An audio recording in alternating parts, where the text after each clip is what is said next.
Good morning sir ये अभी हम लोग बॉक्स गटर का प्रिंटिंग कर रहा है 25 केबल से। तो सर इसके बारे में आपको बहुत सारा एक्सपीरियंस है, बहुत सारी जगह आपने ये सब किया है काम।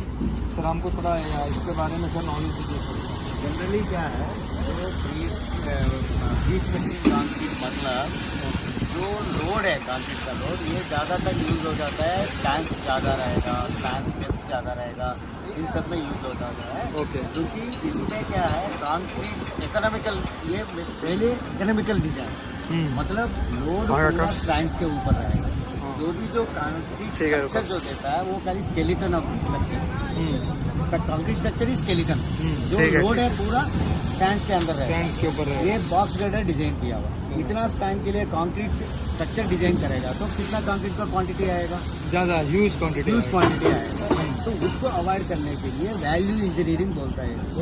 तो इकोनॉमिकल डिजाइन जो कंक्रीट करने के बाद इसमें जो हम लोग क्या है ये पोस्ट टेंशन मतलब कंक्रीटिंग होने के बाद जो हमारा जो स्ट्रेसिंग करता है उसको आफ्टर कंक्रीटिंग जो स्ट्रेस इंड्यूस करता है, टेंसाइल स्ट्रेस उसमें देता है, उसको पोस्ट टेंशनिंग बोलता है। और एक मेथड है ये प्री टेंशनिंग मतलब पहले ही टेंशन देने का स्ट्रेस देने के बाद फिर कंक्रीट करा जाता है स्केलेटन का पोजीशन। तो ये इकोनॉमिकल डिजाइन, तो इसीलिए प्री स्ट्रेसिंग कंक्रीटिंग डिजाइन किया जाता है। आज का डेट में पूरा प्री स्ट्रेसिंग कंक्रीट ही डिजाइन कर रहा है। It is a value engineering to economize the cost of the construction. ठीक है, इसमें क्या है अभी हम लोग स्टैंड्स इंड्यूस किया हुआ है।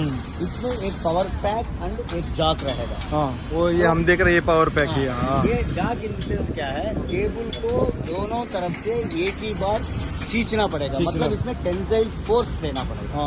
वो टेंसाइल फोर्स ऑलरेडी डिजाइनर दिया होगा, उसमें न्यूटन्स में क्या किलो न्यूटन्स में दिया होगा, 3777 न्यूटन्स में हम लोग कन्वर्ट करता है। और इसमें जितना फोर्स देना है वो एक मॉडिफाइड प्रेशर कैलकुलेशंस करके जो एलांगेशन मतलब इसमें टेंसाइल फोर्स दे रहा है तो वो फोर्स कितना इंड्यूस हो रहा है, वो फोर्स इंड्यूस होगा तो केबल स्ट्रेच होगा, एलांगेट होगा। तो जितना एलांगेशन पर एमएम एलांगेशन के लिए इतना लोड मतलब इतना लोड दे रहा है तो ये 100 mm, 130 mm, 150 mm का एक एलांगेशन देता है। उस एलांगेशन के हिसाब से जितना एलांगेशन आएगा उतना एलांगेशन बोथ साइड से जो जाग को खींचेगा, ये जाग के अंदर एक राम रहेगा, रैम वो रैम बाहर आता जाता है। हम लोग फोर्स मतलब 400 मेट्रिक टन का लोन देना है तो एक ही बार 400 मेट्रिक टन रहेगी। इंक्रीमेंटल बेसिस में हम लोग लोड देगा 50, 100, 200, 250, 300 और 400। तो पहले क्या करेगा हम लोग जीरो करेक्शन करेंगे, मतलब पहले सम फोर्स 20 kg दे देगा इसमें देगा तो जो केब है हम लोग इंसर्ट किया हुआ है, थ्रेडिंग किया हुआ है, वो एक के ऊपर चला गया होगा। हमको पता नहीं है, केबल सीधा ही गया, वो एक के ऊपर रहता है। वो जो स्टिच को हम लोग रिलीज करने के लिए 20 kg पहले इनिशियल लोड दे देंगे। इनिशियल लोड देने के बाद फिर 50, 100, 150, 200 लोड देने के बाद एक जीरो करेक्शन करेगा। वही जो मैं बोल रहा होता ना, ये जो फिक्स होके गया हुआ है वो पूरा सीधा हो जाएगा। देने के बाद सीधा हो जाएगा, एक टेंसाइल फोर्स ऑलरेडी इंड्यूस हो जाएगा इसमें।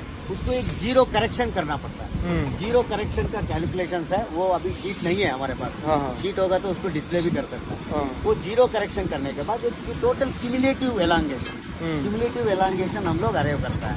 मतलब 135 mm इधर दिया होगा तो वो 135 mm के लिए 390 kg पर सेंटीमीटर स्क्वायर हमारा एक फोर्स रहेगा। वो फोर्स इंड्यूस करने के बाद वो एलांगेशन रैम रीडिंग बाहर आता जाएगा। हाँ, वो रीडिंग डिस्प्ले होते रहेगा, में डिस्प्ले होता है। वो रैम रीडिंग कैलकुलेट करेंगे 100 में, 50 में, 400 में।